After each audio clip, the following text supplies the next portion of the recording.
బుధవారం అర్ధరాత్రి భూమిపైకి నింగు నుంచి క్యాప్సూల్ ద్వారా వచ్చారు సునీత విలియమ్స్. 9 నెలల సుదీర్ఘ జర్నీలో భాగంగా ఆమె ఎట్టకేలకి మనల్ని రీచ్ అయ్యారు. ఈ చేరుకునే క్రమంలో ఎన్నో సందిగ్ధాలు, ఎన్నో ఆలోచనలు, ఎన్నో అనుమానాల మధ్య తను రావటం జరిగింది. అసలు సేఫ్గా వస్తుందా, వచ్చిన తర్వాత ఎలా ఉంటుంది, ఇలాంటి అనేక డౌట్స్ మధ్యలో ఆమె చేరుకున్నారు.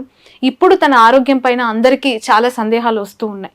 అయితే ఈ 9 నెలలు అంతరిక్షంలో ఉండటం మామూలు విషయం కాదు. దీనికి సంబంధించి ఆమె అంత సేఫ్గా ఉండటానికి నిన్నటి నుంచి కూడా నెటిజన్స్ బాగా రియాక్ట్ అవుతూ ఉన్నారు. ఒక వినాయకుడి విగ్రహం, భగవద్గీత ఆమె క్యారీ చేశారు. మన సనాతన ధర్మం, మన హిందూ సంప్రదాయం పైన తనకు అపారమైన నమ్మకం, విశ్వాసం ఉంది. అవే తనని సేఫ్గా కాపాడాయి అని చెప్పి దీని గురించి మనం మాట్లాడదాం. ప్రస్తుతం మనతో పాటు స్టూడియోలో ఉన్నారు ప్రముఖ doctor and professor at JNTU Mullapudi Satyanarayana గారు. నమస్తే అండి. Thank you for your time. బాగున్నారా? చాలా సంతోషంగా ఉంది ఈ క్వశ్చన్ ఈ టైంలో మిమ్మల్ని అడగటం. ఎందుకంటే మహిళలందరికీ ఒక స్ఫూర్తిగా నిలిచిన వ్యక్తి సునీత విలియమ్స్. ప్రపంచం అంతా ఒక ధీర వనితగా చూస్తున్న వ్యక్తి సునీత విలియమ్స్. అలాంటి వ్యక్తి నిన్న క్షేమంగా చేరుకున్నారు. బుధవారం రాత్రి భూమిపైకి వచ్చారు. కానీ ఆమె నమ్మకం ఏంటి, ఆమె నమ్మే విశ్వాసం ఏంటి అనే దాని గురించి ఇప్పుడు చర్చ జరుగుతుంది. ఎందుకు అనంటే ఆమె మూలాలు ఇండియాలో ఉన్నాయి, గుజరాత్లో ఉన్నాయి. ఆమె నమ్మింది వినాయకుడిని, ఆమె పట్టుకుంది భగవద్గీతని, అవే కాపాడాయని. దీని గురించే నేను మీతో మాట్లాడాలనుకున్నాను. మూలాధారైక నిలయ బ్రహ్మగ్రంథి విభేదిని అన్నారు. అంటే మూలాధార చక్రానికి అధిపతి గణపతి. కాబట్టి హిందూ ధర్మశాస్త్రంలో ఎవరైతే ఇప్పుడు డిఫరెంట్ మెడిటేషన్స్ చేస్తున్నారు, ట్రాన్స్డెంటల్ మెడిటేషన్ అని, రాజయోగ అని, ఇలా వీళ్ళంతా చేసేది ఎందుకంటే మూలాధార చక్రము విచ్ఛిన్నం కావాలి అని. అందరూ కూడా మామూలు వాళ్ళు అంతా మాకు విచ్ఛిన్నం అయిపోయిందండి, మాకు విచ్ఛిన్నం అయిపోయింది అంటారు. అన్నప్పుడు ఆ ధైర్యము, ఆ తెగింపు రావాలి. నిజంగా విచ్ఛిన్నం అయిపోయినటువంటి ఆవిడ Sunita Williams. And she a famous ఆస్ట్రోనట్గానే తెలుసు, కానీ కొంతమంది కాస్మోనాట్స్ కూడా ఉంటారు. Alexander, Nick Hague and Gorbunov, వీళ్ళు ఈ టీమే వెళ్ళారు పైకి మొన్న. వెళ్ళి ఇద్దరిని అక్కడ, నలుగురు వెళ్ళినటువంటి వాళ్ళు ఇద్దరు అక్కడ ఉంచి ఇద్దరు తీసుకొచ్చారు సునీత విలియమ్స్. సో నాసాలో ఈమె స్టక్అప్ అయిపోయింది అని అనగానే మనందరూ అయ్యో ఏదో అయిపోయింది అనుకుంటారు. It's a continuous process for NASA. ఎవరో ఒకళ్ళని ఆర్బిటాల్లో పంపుతూ ఉంటారు, వస్తూ ఉంటారు. అండ్ అలాగే ఈ గ్రావిటీ జీరో అయిపోయింది, అక్కడ గ్రావిటేషనల్ ఫోర్స్ ఉండదు. సో మనకి ఎలా బ్రతుకుతుందో అన్న ఆసక్తి ఈ నెటిజన్స్ అందరికీ ఎప్పుడు వస్తుందంటే, అరే ఆమె ఏమి తింటుందో, ఏమి తాగుతుందో, ఎలా పడుకునేదో, ఇట్లాంటి డౌట్స్. పాపం కంటిన్యూస్ ప్రాసెస్. నీల్స్ ఆర్మ్స్ట్రాంగ్ నుంచి మౌన్ మీద మనం ల్యాండ్ చేసినప్పటి నుంచి మొదటి మానవుడు లాస్ట్ వరకు కూడా ఇవే పాటలు కల్పనా చావ్లా కూడా పడ్డారు. సో సునీత విలియమ్స్ గారిని ద మోస్ట్ లక్కీయెస్ట్ ఉమెన్ గా చెప్పొచ్చు. అండ్ ఈమె నావెల్లోనే అమెరికన్, నాసా అంటేనే అమెరికన్ డిఫెన్స్ గవర్నమెంట్ సైంటిస్టులు, దాంట్లో ఈమె ఒక భాగంగా తర్వాత చక్కగా ఒక వ్యామగామిగా ఈమె వెళ్ళడము, సక్సెస్ఫుల్గా 2 times వెళ్ళడము అండ్ అక్కడ ఉండడము, ఇదంతా కూడా చాలా ఆనందకరమైనటువంటి విషయం. అయితే అందరికీ తెలిసింది ఏంటంటే ఈమె 3rd time వెళ్తున్నారని అనుకుంటున్నారు. బట్ ఆమె శుక్రయానానికి మళ్ళీ వెళ్ళినా కూడా మనం ఆశ్చర్యపడక్కర్లేదు. ఎందుకంటే మనం మూన్ మీద జయించాము, మంగళయానికి వెళ్ళి వచ్చేసాము, ఇప్పుడు శుక్రయానికి మన ఇస్రో ఇండియన్ ఇది కూడా ఉందన్నమాట. సో వాళ్ళ లైఫ్ స్టైల్లో ఇప్పుడు మనము జీరో గ్రావిటీ అనేటప్పుడు భూమి మీద ఉండేటటువంటి 9.8 meters per second square acceleration due to gravity అని మనం చదువుతాము. అండ్ మహా అయితే ఇంకా 10 meters per second squareగా మనం మ్యాథమెటిక్స్ మా స్టూడెంట్స్ క్యాలిక్యులేట్ చేసేటప్పుడు చెప్తాం. అయితే ఇక్కడ మనం భూమధ్య రేఖ మీద, జియోమెట్రిక్ లైన్ మీద భూమిని గుండ్రంగా తీసుకున్నప్పుడు దాని జియోమెట్రిక్ లైన్ మీద ఉన్నటువంటి ఉజ్జయిని ప్రజలు వీళ్ళంతా కూడా ఫిజిక్స్ ఏం చెప్తుందంటే, the gravitational force or the acceleration due to gravity on the geometric line will be minimum అన్నారు. అండ్ ఆన్ ద పోల్స్ వచ్చేసరికి the gravitational force on the poles వచ్చేసరికి మ్యాక్సిమం అన్నారు. అంటే సునీత విలియమ్స్ పడినటువంటి బాధలు ఈ భూమధ్య రేఖ మీద నివసిస్తున్నటువంటి గ్రామాలు ఎవరైతే ఉన్నారో అంత రేంజ్ లో కాకపోయినా ఎంతో కొంత వాళ్ళు అనుభవిస్తున్నారు, వాళ్ళే ఉజ్జయిని ప్రజలు. సో అక్కడ ఏమవుతుందంటే గ్రావిటేషనల్ ఫోర్స్ లేకపోవడం వల్ల, మినిమం గా ఉండడం వల్ల ఉజ్జయినిలో చేసేటటువంటి పూజలు ఫలిస్తాయి అని మనం చెప్తాం. ఎందువల్లంటే మనం ఒక పూజ చేస్తాము, ఒక క్వాంటం లాగా ఒక శక్తి వస్తుంది. ఆ ప్యాకెట్స్లో ఏమవుతుందంటే గ్రావిటేషనల్ ఫోర్స్ వల్ల భూమి క్రిందకి లాగేస్తుంది. అందుకే మనం పూజ చేసేటప్పుడు ఏదైనా పీటలు వేసుకోండి, చాప వేసుకోండి అంటాం, భూమి లాగేస్తుంది కాబట్టి. అలాగే ఎలాగైతే కరెంట్ ఎలక్ట్రోమాగ్నెటిక్ ఫోర్సే కదా, అందువలన ఈ యొక్క కరెంట్ ఎలాగైతే లాగేస్తుందో భూమిలోకి, అందుకని ఎర్త్ అనేది మనం ఎర్తింగ్ ఇస్తాం. సో ఉప్పు పెట్టి వైర్ని ఇస్తాం. అట్లా ఈ భూమధ్య రేఖ మీద మనం ఇంకొంచెం డీప్గా కనుక అబ్జర్వ్ చేస్తే సునీత విలియమ్స్ మేడం వెళ్ళినటువంటిది ఈ భూమధ్య రేఖ మీద ఉన్నటువంటిది భూమి పుత్రుడైనటువంటి భౌముడి కూడా, అంటే అంగారకుడు కుజుడు గుడి కూడా ఉజ్జయిని పట్టణం మీదే ఉంది. ఆమె వెళ్ళింది భూమి మీదకి వచ్చేటప్పుడు 10:35 AM స్టార్ట్ అయింది. సో 10:35 AM అంటే 1 + 3 + 5 9. ఆమె మొన్న మంగళవారం నాడు చక్కగా మంగళవారం నాడు బయలుదేరారు. అలాగే 18th ఆమె జర్నీ కాస్మాస్ నుంచి బయలుదేరింది. సో మంగళవారము కుజుడే అధిపతి, 18th 1 + 8 కుజుడే అధిపతి 9. సో మార్స్ కనెక్ట్ అయ్యి ఉంటుంది అనమాట ఇలాంటి ధైర్య సాహసాలకి. అలాగే మొన్న మన ప్రధానమంత్రి గారు వెళ్ళినప్పుడు, మారిషస్ వెళ్ళినప్పుడు, చైనాకి USA ఒక డెత్ స్ట్రోక్ ఇచ్చి చక్కగా 8 మహాసాగర్ ప్రాజెక్ట్లో 8 MOUs చేసినప్పుడు ఆ రోజు నేషనల్ డేగా 18th ఫిబ్రవరిని అబ్జర్వ్ చేస్తారు. అది కూడా 18th. అంటే మన భారత్కి లింక్ అనమాట 18th 9 అనేటటువంటి నెంబర్. సో షీఈస్ ద లెజెండరీ ఆమె ఆస్ట్రోనాట్. ఎంతో మంది ఉండొచ్చు. అండ్ కల్పనా చావ్లా, సునీత విలియమ్స్, వీళ్ళంతా కూడా మన భారత సంతతికి చెందినటువంటి వాళ్ళు. So we should feel proud. అలాగే ఈ యొక్క మన గణపతి బొమ్మను తీసుకెళ్లడము, ఆ తర్వాత భగవద్గీతను తీసుకెళ్లడం అనేటటువంటి సాంప్రదాయం మన సునీత విలియమ్స్ మేడం కంటే కూడా ముందే మన భారతదేశ మూలాల్లోనే ఉంది. రొనాల్డ్ రీగన్ మనకి ప్రధానమంత్రిగా యుఎస్కు ఉన్నప్పుడు, ఇందిరాగాంధీ గారిని ప్రైమ్ మినిస్టర్గా వెళ్ళినప్పుడు ఆయన వైట్ హౌస్లో బైబిల్తో పాటు పూజా మందిరంలో ఆయన వైట్ హౌస్లో మన భగవద్గీత ఉంది చూపించారు. సో అలాగే కమలా హ్యారిస్ గారు, ఆమె కూడా భారత మూలాలు ఉంది, వైస్ ప్రెసిడెంట్ ఆఫ్ యుఎస్గా ఉన్నటువంటి ఆవిడ కూడా మనకి ఈ ఇంట్లో ఆమె ఆఫీస్ జాబ్ తీసుకునేటప్పుడు, సో హ్యాండ్ ఓవర్ చేసుకునేటప్పుడు హిందూ మతంలోనే పూజలు అవన్నీ కూడా చేశారు. సో హైందవ సాంప్రదాయాన్ని, సనాతన సాంప్రదాయాన్ని కమలా హ్యారిస్ గారే కాదు, మన సునీత విలియమ్స్ గారు కానీ ఎవరైనా సరే వాళ్ళు పాటిస్తూనే ఉంటారు. So the feel proud. అంటే ఎంటైర్ క్రిస్టియానిటీ ఉన్నప్పటికీ కూడా they will respect equally. And more than that మనకి హిందూ బ్రీడ్ కాబట్టి వాళ్ళు అలా చేయడం అనేటటువంటి జరిగింది. కాబట్టి సునీత విలియమ్స్ గారికి ఏంటంటే మనము కాల్షియం డెఫిషియన్సీ ప్రాబ్లమ్స్ వస్తాయి అన్నమాట. Iron deficiency, calcium deficiency problems వస్తాయి ఈ గ్రావిటేషనల్ ఫోర్స్ మినిమంగా ఉన్నప్పుడు. అందువలన వాళ్ళు మీరు అన్నట్టుగా 9 months అక్కడ ఉన్నారు. ఆ 9 కూడా కుజుడే, 9 months ఉండడం. ఆమె 8 daysలో వస్తుంది అన్నప్పుడు మన స్టూడియోలోనే సరితా మేడం గారు ఇంటర్వ్యూ చేసినప్పుడు వెంటనే రారమ్మా 9 months పడుతుంది అని మన ఛానల్లోనే ఉంది ఇంటర్వ్యూ. సో అక్కడ ఇది కంటిన్యూస్ ప్రాసెస్ కాబట్టి ఇక్కడ కాల్షియం డెఫిషియన్సీ కోసం వాళ్ళు నాసా డిజైన్ చేసినటువంటి ఫుడ్ స్ట్రక్చర్ కానీ, ఎంత క్యాలరీస్ ఉండాలి ఇవన్నీ కూడా, సో ఆ డైట్ కూడా వాళ్ళు ముందే ప్లాన్ చేసుకునే ఈ కాల్షియం, విటమిన్ డి, ఆ తర్వాత ఈ డ్రై ఫ్రూట్స్ ఇవన్నీ కూడా వాళ్ళు ప్లాన్డ్ ప్యాకేజ్ అనమాట. సో డైటరీ ప్రాబ్లమ్స్ లేకుండా. అండ్ ఈ యొక్క వాటర్ని రీసైక్లింగ్ అనేటటువంటిది, స్వెట్ అండ్ యూరిన్ రీసైక్లింగ్ అనేటటువంటిది మామూలుగా కాకుండా గోమూత్రం అని మనం ఇప్పుడు కొన్ని బ్రాండ్స్ చేస్తున్నారు, కొన్ని కంపెనీస్. అండ్ సోఫిస్టికేటెడ్ మెషిన్స్ అనేటటువంటివి వచ్చినాయి ఇప్పుడు. యుఎస్ఏలో అది కామన్. ఇప్పుడు రీసైక్లింగ్ అనేటటువంటిది, వాటర్ రీసైక్లింగ్, యూజ్డ్ వాటర్ని మనకి ఇక్కడ గేటెడ్ కమ్యూనిటీస్ లోను ఇక్కడే వచ్చేసినాయి భారతదేశంలో. సో యుఎస్ఏలో వాటర్ ప్రాబ్లం ఎక్కువ ఉంటుంది కాబట్టి సో వాటర్ రీసైక్లింగ్ అనేటటువంటిది అక్కడ ఉంది. And she was accustomed. Sunita Williams అక్కడ యుఎస్ సిటిజనే కాబట్టి ఆమెకు అలవాటే కాబట్టి జాగ్రత్తగా అడ్జస్ట్ కాగలిగారు. And she had proved herself that she is second to herself. ఇక్కడ క్వశ్చన్ ఏంటంటే, వినాయకుడు ప్రతిమ తీసుకెళ్లారు, భగవద్గీత చేతిలో పట్టుకొని ఉన్నారు అన్నా కూడా మళ్ళీ మన స్పేస్ సెంటర్ నుంచి ఒక క్యాప్సూల్ పంపించి దాని ద్వారానే ఆమె ఆ క్రూ అంతతో కలిసి రావడం జరిగింది. అక్కడ సైన్స్ గొప్పదా, మన శాస్త్రం గొప్పదా? ఎంత తీసుకెళ్ళినా కూడా అవి కాపాడుంటే ఆమె టైం ప్రకారమే వచ్చేసి ఉండాలి కదా అనే క్వశ్చన్ కూడా వస్తుంది. Science is nothing but exploration of facts which was designed by the God. అంటే సైన్స్ అనగానే మనం సైన్స్ శాస్త్రము ఈ రెండు వేరు వేరు అనుకుంటాం. కాదు, దేవుడు సృష్టించినటువంటి సృష్టిలో ఈ మనకి సన్ ఉన్నాడు, సోలార్ సిస్టమ్, మిల్కీ వే పాల పొంత భూమికి దగ్గరగా ఉంది కాబట్టి దాన్ని తీసుకున్నాం.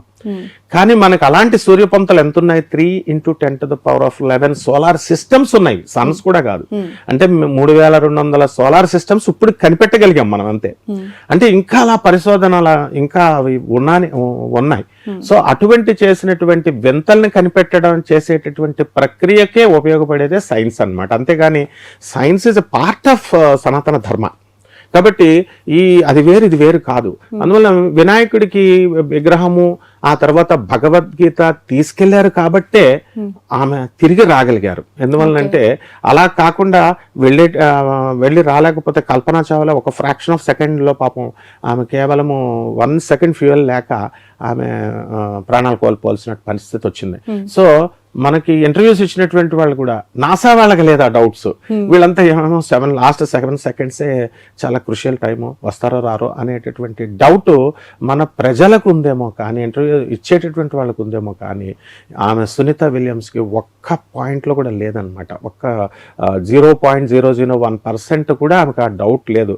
అందువల్లనే ఆమె మోస్ట్ కాన్ఫిడెంట్గా ఎప్పుడు అంత ఆత్మవిశ్వాసం ఏంటి తనకి? ఎందుకు అంత పాజిటివ్ మైండ్ తో ఉండగలిగారు తను? అదే అంటున్నా, వినాయకుడి భక్తురాలు కాబట్టి ఆమె ఆ వినాయకుడిని పట్టుకెళ్ళారు అంటే విగ్రహ రూపంలోనే తీసుకెళ్లారంటే ఆమె అభిమానాన్ని ప్రకటించుకుంది. ఆమె మూలాధార చక్రం విచ్ఛిన్నం అయితేనే మనకి గణపతి అంటే ఏంటి, అందుకే మూలాధార చక్రాన్ని గణపతి ఆరాధన చేయండి అంటాం. ఫస్ట్ వినాయకుడిని పూజ చేయమంటే అర్థం ఏమిటి? First you break down this మూలాధార చక్ర, దెన్ యుల్ గో ఫర్ మణిపూరక చక్ర, నెక్స్ట్ షట్ చక్రాలను ఛేదించుకుంటూ వెళ్తామని. ఆ ప్రాసెస్ లో ఆమె నిజంగా ఆమె చేసిన యాక్టివిటీస్ కానీ, ఆ ధైర్యం కానీ, ఆ సాహసం కానీ, అది మూలాధార చక్రం విచ్ఛిన్నమైనటువంటి వాళ్ళకే వస్తుంది. అండ్ నెక్స్ట్ అంత ఆత్మవిశ్వాసం ఆమె ఆ శక్తి నుంచే, వినాయకుడు ప్రసాదించిన శక్తి నుంచే వస్తుంది. And for every solution tautology ప్రకారం భగవద్గీత చదువుతుంటే టాటాలజీలా ఉంటుంది. ఏ ప్రశ్నకి ఏది అడిగితే అది సమాధానం ఒక్కొక్కరికి ఒక్కొక్క రూపంలో మనకి అర్థమవుతూ ఉంటుంది. అండ్ మీరు ఇప్పుడు చెప్పేలాగా ఆమె ఏలియన్ లాగా ఉన్నారు, ఏలియన్ లాగా అంటే ఆమె నిజంగానే దేవకన్య. ఎందుకంటే ఇప్పుడు there are certain personalities madam. ఎలా ఉంటుందంటే ఇప్పుడు మీరున్నారు సౌత్ అర్నాబ్ గోస్వామి, ఎందువల్లంటే నార్త్ అర్నాబ్ గోస్వామి మా కేంద్రీయ విద్యాలయ స్టూడెంట్.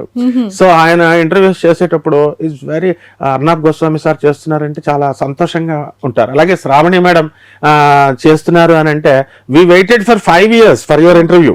నిన్న సజ్జనార్ సార్ కి చేస్తున్నారు, మన భారతీ రెడ్డి మేడం కి, మన జగన్ గారి మిస్సెస్ కి చేశారు. ఇలా సో ఒక్కొక్కరికి ఒక్కొక్క టాలెంట్, ప్రతిభ, ఆ ప్రత్యేకత ఎలా ఉంటుందో అలా సునీత విలియమ్స్ మేడం కి ఎంతో మంది ఆస్ట్రోనాట్స్ వెళ్ళిన సుదీర్ఘకాలంగా ఉన్నటువంటి మహిళగా, అందులో మహిళగా, వ్యక్తిగా మహిళగా, రెండవది ఇప్పుడు ఆధునిక కాలంలో మోడర్న్ సొసైటీలో ఎడ్యుకేటెడ్ పీపుల్ అంతా కూడా ఉన్నారు. So Massachusetts institute of technology, MIT, Stanford university, brown university అంతా ఎదురు చూశారు. Cambridge university, what is this, ఆమె తిరిగి వస్తుంది అనేటటువంటి కాన్ఫిడెన్స్ అనేటటువంటిది మాత్రం మొత్తము దేశాన్ని అంతటికీ ఉంది. ఎక్కడా కూడా వాళ్ళు ఎవరు కూడా ఆమె రాదేమో అని అనిపించలేదన్నమాట. అంటే she was born for that.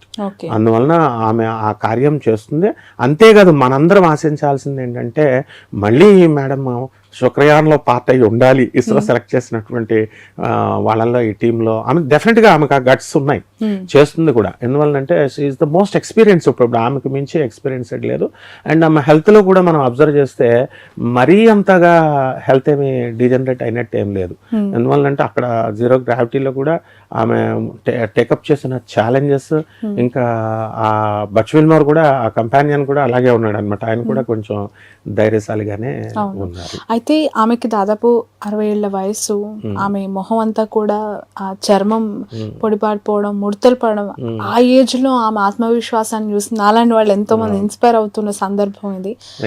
అంతరిక్ష ప్రయాణం అంటే నవగ్రహాల యొక్క అనుకూలతతోనే వెళ్తారు అనేది ఒకటి మనకు శాస్త్రాల్లో చెప్తూ ఉంటాయి. సో ఇక్కడ దీన్ని ఎలా సింప్లైజ్ చేసుకోవాలి? నవగ్రహాల యొక్క సపోర్టు వాళ్ళ జాతకానికి ఎలా సహకరిస్తుంది అని చెప్పొచ్చు? తప్పకుండా నవగ్రహాలు ఆదేశం లేనిదే, ఇప్పుడు మీరు చేసినటువంటి Sajjanar sir commissioner of police, okay, అప్పుడు ఆయనే ఇప్పుడు ట్రిపుల్స్ వెళ్తుంటే ట్రాఫిక్ కానిస్టేబుల్ పట్టుకుంటారు. అంటే కానిస్టేబుల్స్ కూడా they are all police officers. ఆయన ప్రతి ఉపన్యాసంలో కూడా ఏ కమిషనర్ కూడా కానిస్టేబుల్ ఆఫీసర్ నుంచి కమిషనర్ ఆఫీసర్ దాకా అని అది మెన్షన్ చేస్తుంటారు. అంటే చిన్నవాళ్ళైనా పెద్దవాళ్ళైనా నవగ్రహాలు అంటే ఏంటంటే కాస్మిక్ ఎనర్జీ. ఇప్పుడు ట్రాఫిక్ కానిస్టేబుల్ ఎట్లాగో నవగ్రహాలు అలాంటివి అనమాట. అంటే అది వాళ్ళు వదిలేస్తే కమిషనర్కే చెడ్డ పేరు వచ్చేది. కాబట్టి ఏ విధంగా ఇట్ ఈస్ ఎ సిస్టమ్ అనమాట. అంటే ఈ కాస్మిక్ సొసైటీ అనేటటువంటిది రాముడు, కృష్ణుడు, లేకపోతే శివుడు అనండి పెద్ద బాడీగా కాన్షియస్నెస్గా, అండ్ నవగ్రహాలు అనేటటువంటివి చిన్నవిగా మనము చిన్న దేవతలుగా డెమిగాడ్స్గా మనం చూస్తూ ఉంటాం. బట్ దేవుడు కాన్షియస్నెస్ అనేటటువంటిది భగవంతుడు గాడ్ కాన్షియస్నెస్ అనేది ఒకటే. కాబట్టి దైవ అనుగ్రహము ముఖ్యంగా నవగ్రహాల అనుగ్రహం ఉంది కాబట్టే ఆమె వెళ్ళింది. ఆమె యొక్క డేట్ ఆఫ్ బర్త్ని తీసుకున్న, ఆమె క్రెడిట్ కార్డ్స్ ఇవన్నీ కూడా మామూలుగా తీసుకుంటే మనం ఏ నెంబర్, ఫోన్ నెంబర్, ఆమె యూజ్ చేసేది, ఆమె ఎంప్లాయ్మెంట్ నెంబరు, ఇలా అనేకమైనటువంటి పిఎఫ్ నెంబర్లు ఇలాంటివన్నీ కూడా చూసుకుంటే మ్యాక్సిమం ఆవిడ వెళ్ళినటువంటిదంతా కూడా 9 నెంబర్ వస్తుంది.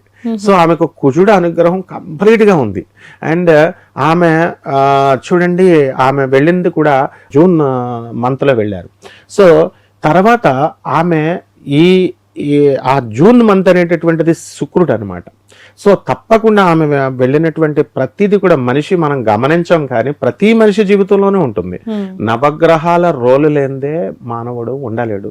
సూర్యుడి నుంచి ఎలాగైతే సూర్యశక్తి వస్తుందో, ఆమె 16 రాత్రుల్ని 16 పగల్ని చూసారంటే, డైలీ వన్ టైంలో అంత స్పీడ్ రివాల్వ్ అవుతూ చూసారంటే, సో కంప్లీట్గా నవగ్రహాల లింక్ లేనిదే ఆమె లేదనమాట. సో దీనికి ఇంటర్ప్రిటేషన్ మనము గాడ్ కాన్షియస్నెస్ అనేటటువంటిది దైవానుగ్రహము అని మనం మామూలుగా చెప్తాము.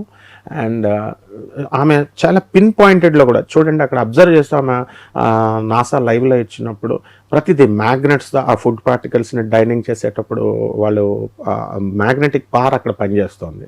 సో అలాగే బెడ్స్ మీద మరి ఆ గుహలో డ్రాగాన్ అని మనం పేరు పెట్టాము. ఆ తర్వాత మళ్ళీ క్రూ 9 మెషిన్లో వెళ్ళారు, అండ్ అది కూడా మార్సే. అండ్ క్రూ 10 అంటే 1+0 సన్ అనమాట. మార్స్ ఉన్నటువంటి వాళ్ళకి సన్ ఎఫెక్ట్ ఎక్కువ ఉంటుంది. సో ఆమె లీడర్షిప్ క్వాలిటీస్ కానీ, ఆమె ముందు గుండాకి చచ్చిపోతారు ఎవరైనా, ఏమిటి మళ్ళీ మనుషుల్ని మనం చూస్తామా అని క్రిందకి అసలు ఆమె మిగతా వాళ్ళు మనం ఎక్స్పెక్ట్ చెయ్యం. మళ్ళీ మనుషుల్లో వస్తామా క్రిందకి, అదేదో పక్క ఊరైతే తీసుకొచ్చేస్తాం, అది అంతరిక్షం. సో వైషీ వెంట అసలు యాక్చువల్గా ఏంటంటే ఎందుకు వెళ్తున్నారు వీళ్ళంతా అంటే, ఇప్పుడు మనకి ఆర్బిటాల్ వెలాసిటీస్ ఉంటాయి, లీనియర్ మొమెంటంలు, లీనియర్ వెలాసిటీలు, ఎస్కేప్ వెలాసిటీలు, దీని మీద నిరంతర ప్రయాణం. ఇప్పుడు ఫర్ ఎగ్జాంపుల్ ఆమె velocity of any planet NASA ఇచ్చినటువంటి క్యాప్సూల్లో ఒకటి చెప్తున్నాను. జూపిటర్, మనము వెలాసిటీ ఆఫ్ జూపిటర్ 1/3/5 అని ఇస్తుంది. ఈ 1 యూనిట్ ఏంటి, 3 యూనిట్ ఏంటి, 5 యూనిట్ ఏంటి అనేది వాళ్ళకి ఎవ్వరికి, ఇప్పుడు నా ఇస్రోలో వర్క్ చేస్తున్న ఇంజనీర్లకు కానీ, డిఆర్డిఎల్లో వర్క్ చేస్తున్న ఇంజనీర్లకు కూడా స్టిల్ ప్రశ్నార్థకమే. ఇలాంటి ప్రశ్నార్థకమైనటువంటి విషయాల్ని, ఎన్ని కక్షలు ఉన్నాయి, ఎన్ని కక్షల్లో వెళితే ఏ కక్ష నుంచి, ఒక భూమి ఆర్బిట్ నుంచి ఒక మూన్ ఆర్బిట్కి అక్కడ ఎట్లాగా మనము మ్యాన్కైండ్ మళ్ళీ ఉండగలుగుతుందా, ఎలా ఉంటుంది, ఇలాంటి రీసెర్చ్ చేయడానికి వీళ్ళంతా కూడా ఎప్పుడు కూడా వెళ్తారు. And Sunita Williams was sent on a special designed program అనమాట. అండ్ రానున్న కాలంలో మనము ఎలాగైతే ఇప్పుడు కొలంబస్ వచ్చేదాకా మనకి అమెరికా రెడ్ ఇండియన్స్ వెళ్ళలేదో, ఆ తర్వాత వెళ్ళిన తర్వాత చూపించిన తర్వాత రెడ్ ఇండియన్స్ వెళ్ళడము, అక్కడ ఎక్కడ ఏమండి ఇక్కడ రియల్ ఎస్టేట్ ఇంప్రూవ్ అవుతుంది శంషాబాద్ దగ్గర అంటే ఒక్కొక్కళ్ళు కొనుక్కున్నారు. అట్లా అమెరికా అలా డెవలప్ అయింది. అలాగే ఇప్పుడు మనం షారుఖ్ ఖాన్ ఇలాంటి వాళ్ళంతా కూడా మూన్ మీద కొన్ని స్థలాలు కొన్నారని మనం నెట్లో చూస్తూ ఉంటాం గూగుల్ చేస్తే. అట్లా మనిషి యొక్క జీవనానికి పుట్టడానికి మళ్ళీ ఏమైనా అవకాశాలు ఉన్నాయేమో అనే నిరంతర పరిశోధనలు మన సైంటిస్టులు చేస్తూనే ఉన్నారు. అందులో ఒక భాగంగానే సంపూర్ణమైనటువంటి ఈ యొక్క ప్లానెట్స్ అనుగ్రహంతోనే ఆమె వెళ్ళింది. అండ్ శాస్త్రము వేరు, సైన్స్ వేరు కాదు.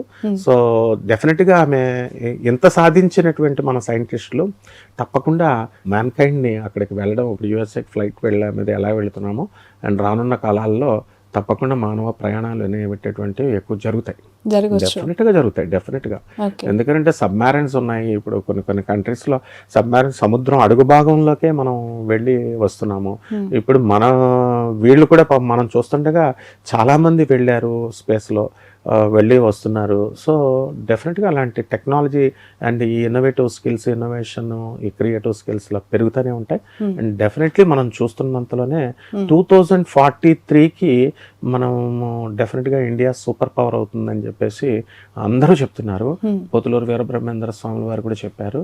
ఇప్పుడు కూడా మనము ఈ అష్టగ్రహ కూటాలు, ఇప్పుడు విచిత్రం ఏంటంటే షష్టగ్రహ కూటమి వస్తున్నప్పుడు మీరు నవగ్రహాలు అడిగారు కదా, షష్టగ్రహ కూటమికి వస్తున్న 2 రోజుల ముందే మేడం వచ్చేసారు, సునీత మేడం. బుధ, శుక్ర, రాహు, శని, రవి గ్రహాలు 5 మీనరాశిలో ఉండడము, కేతువు కన్యారాశిలో ఉండడము, ఒకే యాక్సెస్ లో ఉండడం, ఒకే రాశిలో లేకపోయినా ఇవి విచిత్రాలు చేస్తాయని చెప్తాం. ఈ షష్టగ్రహ కూటాలు 1962లో ఫిబ్రవరి 4న ఉదయం 9 నుంచి 11 o'clock మధ్యలో అష్టగ్రహ కూటమి వచ్చింది. అష్టగ్రహ కూటమి పోతులూరు వీరబ్రహ్మేంద్ర స్వాముల వారు ఏం చెప్తారంటే గంటలు వాటంతా అవే మోగుతాయి కందిమల్లాయపల్లి గుడిలో అన్నారు, అలాగే మోగినాయి. సో అలా అయిన తర్వాత విచిత్రాలు జరుగుతాయి, భూమి నుంచి ఆకాశంలోకి వెళ్తారు. అలాగా ఈ కొన్ని పక్షులు పడిపోతే కొన్ని మిషాప్స్ జరుగుతాయి అన్నారు. సో ఈ సైంటిఫిక్ ప్రాసెస్లో ఎంతోమంది మిషాప్స్ జరిగి కొంతమంది మరణించిన, ఇవి చదివిన, ఇదంతా కూడా సైన్స్ అండ్ టెక్నాలజీలో ఎంతోమంది సాక్రిఫైస్ అనమాట. అయితే అందులో సక్సెస్ఫుల్ వ్యక్తిగా సునీత విలియమ్స్ అనేటటువంటి మన భారత మేడం, ఈమె చరిత్రలో సువర్ణాక్షరాలతో ఆమె చరిత్ర లిఖించబడి ఉంటుంది. And she was blessed soul. అసలు ఎలా చూడాలి, భూమి మీదకి రావడం అంటే భూమి మీద నూకలు ఉన్నాయి కాబట్టి వచ్చాయనుకోవాలా ఇప్పుడు తనని? డెఫినెట్ గా, అంటే ప్రతిదీ డెస్టినీ. ఆమెకి ఆ కార్యం కోసమే ఆమె పుట్టబడింది. ప్రతి ఒక్కళ్ళు ఒక్కొక్క పని కోసం పుట్టబడతారు. అలాంటి ఇన్నోవేషన్స్ ఇంకా ఎన్నో చేసేవి ఉన్నాయి కాబట్టి ఇంకా ఆమె చాలా చిన్న ఏజ్ అనే చెప్పాలి. ఇప్పుడు 60 yearsలో ఆమె she could achieve many things. And ఇంకా కాల్షియం డెఫిషియన్సీ, ఐరన్ డెఫిషియన్సీ, ఆ ప్రాబ్లమ్స్ అవన్నీ ప్రెగ్నెంట్ లేడీస్కి వస్తూ ఉంటాయి. మెడికేషన్ చేస్తే పోతాయి. అండ్ డెఫినెట్గా ఇంకా ఇన్నోవేషన్స్ ఆమె ఆమె ఏజ్ ఫ్యాక్టర్ కూడా మనం కన్సిడర్ చేయాలి. ఇప్పటికే 60 ఏళ్ళ వయస్సులో డేరింగ్ స్టెప్స్. అవును, అంటే ఏజ్ 80లో కూడా మనకి 90sలో కూడా స్ట్రాంగ్గా ఉన్న వాళ్ళు ఉన్నారు. ఆమె 60sలో అయినప్పటికీ కూడా ఆమె వెరీ హెల్తీగా ఉంది. ఆమె చాలా స్ట్రెంథన్గా ఉంది. అందువల్ల ఆమె ఇంకా ఒక 20 years వరకు కూడా ఇంకా ఆమె ఇన్నోవేషన్స్ చేస్తారు. ఆ డేరింగ్నెస్ పోదు. ఎందువల్లంటే ఆమె లైఫ్ లాంగ్ ఆ డేరింగ్నెస్ ఉంటుంది. And once that is called as jeans. ఎందువల్లంటే ఇప్పుడు గుజరాత్లో మన మోడీ గారు పరిపాలన చేయడం, అక్కడి నుంచే వెళ్ళడం ఇంచుమించుగా వీళ్ళంతా కూడా బ్యాచ్ అంతా మన భారతదేశం అంతా కూడా పోర్బందర్లో గాంధీ మహాత్ముడు, మారిషస్ 1962లో ఫస్ట్ టైం గాంధీజీ ఎంటర్ అయ్యారు. కాబట్టి ఫాదర్ ఆఫ్ ద నేషన్గా మనం గుర్తిస్తే father of the national day కింద వీళ్ళు పెట్టుకున్నారనమాట. భగవద్గీతకు సంబంధించి అంత పాజిటివిటీ ఏముంటుందండి? అంటే దాని యొక్క గొప్పతనం ఈ రోజున సునీత విలియమ్స్ గారు అది క్యారీ చేశారు, అది తీసుకెళ్లారు, తన లీజర్ టైంలో చదువుతారు అని చెప్పి మాట్లాడుకోవడం మన హిందువులకి ఎస్పెషల్లీ కొంచెం సంతోషంగా ఉండే వార్త. సో అంత ప్రౌడ్నెస్ ఏంటి దానికి సంబంధించి మీ మాటల్లో? నా గాయత్ర్యాహ పరం మంత్రం నా మాతు పరదైవతం అన్నారు.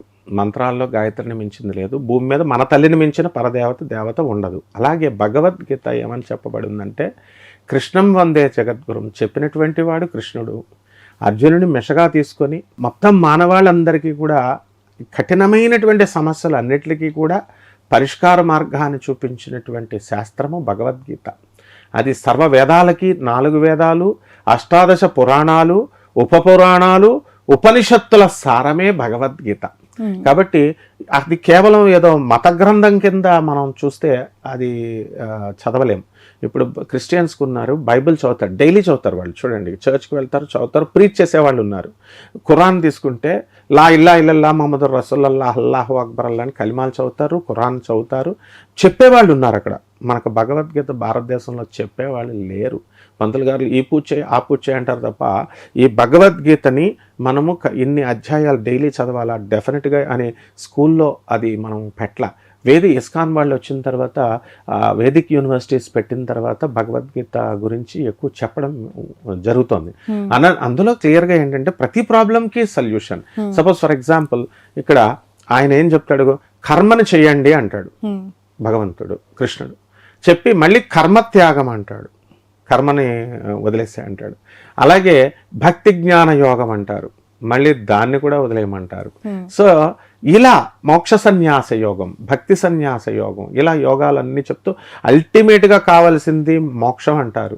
మళ్ళీ ఆ మోక్షాన్ని కూడా నువ్వు వదిలేసేయి, సన్యాసం తీసుకో, వదిలేసేయి. సో ఇలాగా చెప్పుకుంటూ వచ్చి ఏమంటారు, అనన్యాశ్చింతయంతో మా ఏ జనాహ పర్యుపాసతే, ఇవన్నీ వదిలేసి నాకు సరెండర్ అవ్వు అంటే కేవలము దేవుడికి సరెండర్ అవ్వమని కాదు అర్థం, కర్మ చేయమన్నాడు. ఇప్పుడు భగవద్గీత ఎందుకు గొప్పది అన్నది ఒకే ఒక్క లైన్లో చెప్తాను. ఇప్పుడు ద గ్రేట్ భీష్మాచార్యుడు, the great Karna, the great కృపాచార్యుడు, ద్రోణాచార్యుడు, అశ్వత్థామ, ఇటువంటి మహానుభావులు అందరూ కూడా వీళ్ళంతా ఏం దుర్మార్గులేం కాదు, మంచివాళ్లే. కానీ ఎవరితో వాళ్ళు ధర్మాలు చేశారు. కానీ కృష్ణుడు యొక్క పక్కన ఉన్నటువంటి వాళ్ళు పాండవులు, అర్జునుడు ఎందుకు తపస్సు చేశాడంటే నాకు స్వార్థం కోసం ఆయన కోరుకోలే, ఆయన ధర్మరక్షణ కోసం ఆయన తపస్సు చేశాడు. తపస్సు చేసి ఆయన శ్రీకృష్ణుని యొక్క శరీర భాగమే కాబట్టి అర్జునుడు ఆ భగవద్గీతను అడిగి ప్రజల కోసం స్వామి అని అడిగినప్పుడు ప్రజల సంక్షేమం కోసం ఆయన ఇచ్చారు. సో వీళ్ళు త్యాగము, కర్మ, తపస్సు, కర్మ చేయి అన్నాడు అనమాట. ఆ కర్మ చేయనప్పుడు నేను ఇంటర్వ్యూన్ అవుతానన్నాడు కృష్ణుడు. భగవద్గీతలో కర్మ మనం కనుక ఎందుకు భగవద్గీత శిరోధార్యం అంటే మన పనులు మనల్ని చేయమంటారు, ఎవరు పనులు వాళ్ళు చేయండి, డోంట్ ఎక్స్పెక్ట్ ద ఫ్రూట్. ఇప్పుడు కాంపిటేటివ్ ఎగ్జామినేషన్స్కి వెళ్ళే పిల్లలు నాకు వస్తుందా, వస్తేనే నేను రాస్తాను సార్ అంటే కుదరదు. దే హ్యావ్ టు రైట్, అది దట్స్ వాట్ భగవద్గీత చెప్పుద్ది. నీ ప్రశ్న నువ్వు రాయి, but don't expect the result. వెళ్ళావు కాబట్టి పాస్ అవ్వాలని రూల్ లేదు, ఫెయిల్ అయినా పర్లా. ఎందువల్ల సాక్షాత్తు భగవంతుడైనటువంటి ఆ కృష్ణుడే జరాసంధుడి నుంచి 17 times ఆయన ద్వారకలో దాక్కున్నాడు. రణచోర్ అంటారు ఆయన, అంటే ఎప్పుడు తెలుసు ఆయనకి ఎప్పుడు విత్డ్రా చేయాలా. తర్వాత 18th time అటాక్ చేసి చంపించేశాడు. అలాగే అలెగ్జాండర్ కూడా ప్రపంచ విజేతగా ఒక ట్రిప్పులు అవ్వలేదు, 17 times ఓడిపోయి 18th time అయ్యాడు. సో ఈ ఎప్పుడు తగ్గాలి, ఎప్పుడు ఉండాలి, ఒక ప్రాబ్లం వచ్చినప్పుడు చేసుకోకుండా మనము దాని మీద ఫైటింగ్ కెపాసిటీ చేయాలి. మిస్టేక్ జరుగుతుంటే దాన్ని క్వశ్చన్ చేయాలి. ఆ తర్వాత మనం హార్డ్ వర్క్తోనే మన గోల్ని రీచ్ అవ్వాలి. ఇలాంటి ప్రపంచంలో ఉన్నటువంటి రిలేషన్స్ అన్నిటికీ కూడా, అన్ని సమస్యలకి ప్రాబ్లమ్స్కి కూడా సొల్యూషన్ ఇచ్చేటటువంటి గ్రంథం కాబట్టే దాంట్లో ప్రతి అక్షరము కూడా శిరోధార్యము, పాజిటివ్ వైబ్సే ఉంటాయి. అశ్వమేధాధికం ఏకైకం అక్షరం పుంసాం మహాపాతక నాశనం అన్నారు. అందులో ఉన్నటువంటి ఏకైక అక్షరము కూడా మహాపాపాలు నశిస్తుంది. అలాగే అశ్వమేధాధికం పుణ్యం సంప్రాప్నోతి నశంశయ, అది రోజు పారాయణ గ్రంథంలాగా ఏదో 1-2 శ్లోకాలు చదువుకున్నట్లయితే ఒక డిసిప్లిన్ని, ఒక క్రమశిక్షణ నేర్పిస్తుంది. అలా చేసినట్లయితే అశ్వమేధాధిక అంత ఫలితాన్ని ఇస్తుంది అంది. కాబట్టి సునీత విలియమ్స్ గారు క్షేమంగా ఆమె తిరిగి భూమి మీదకి వెళ్ళి సాహసాలు చేసి ఆమె దేవకన్యలాగా భువి నుంచి భువికి మళ్ళీ తిరిగి వచ్చారంటే అది 100% మన వినాయకుడి యొక్క ఆశీర్వాదము, అలాగే భగవద్గీత యొక్క సారం యొక్క భగవద్గీత అనుగ్రహమేనమ్మా. Right. Thank you so much అండి. Thanks a lot. జస్ట్ దీనికోసం నేను మీతో మాట్లాడాలనుకున్నాను. అది మన పురాణాల్లో గ్రంథాలకి సంబంధించి, ఉపనిషత్తులకు సంబంధించి, వేదాలు, శాస్త్రాలు చాలా గొప్పగా సమయం వచ్చినప్పుడు మాట్లాడుకుంటూ ఉంటాం. కానీ మన సంప్రదాయాల్ని, మన నమ్మకాన్ని ఇతర దేశాల్లో నివసిస్తూ ఉన్నవారు మన భారత సంతతికి చెంది అక్కడ వాళ్ళని పెళ్లి చేసుకొని జీవనం సాగిస్తూ ఉన్నవారు కూడా గాఢంగా దీన్ని నమ్మటం కాదు, ఆచరించడం వల్లనే వాళ్ళ లైఫ్లో పాజిటివిటీ ఉంది అని చెప్పి ఇలాంటి సమయంలో తెలుస్తూ ఉంటుంది. అందుకే కాబోలు సునీత విలియమ్స్ క్షేమంగా తిరిగి భూమి మీదకి చేరుకున్నారు. అందుకే యావత్ ప్రపంచం కూడా సంతోషిస్తుంది ఈ సందర్భంలో అనటానికి ఎలాంటి సందేహం లేదు. భూమిని చేరుకోగలిగింది అంటే అది వినాయకుడి యొక్క గొప్పతనం అని. ఏం పని చేసినా అందులో సక్సెస్ కానీ ఫెయిల్యూర్ ఉండొద్దు అని చెప్పి ముందుకు తీసుకెళ్లేలాగా భగవద్గీతను క్యారీ చేసింది కాబట్టే ఆమె ఎన్ని కష్టాలు, ఎన్ని నష్టాలు, ఎన్ని ఒడిదుడుగులు ఉన్నా కూడా, కనుచూపు మేరలో ఒక మనిషి లేకపోయినా కూడా తిరిగి మన భూమి మీదకి వచ్చింది అని అంటే ఖచ్చితంగా అది భగవద్గీతని నమ్మటం వల్లే అని చెప్పి సందర్భంగా అందరూ మాట్లాడుతూ ఉన్నారు. సో మరొక మంచి అంశంతో మిమ్మల్ని కలుస్తాను. That's all.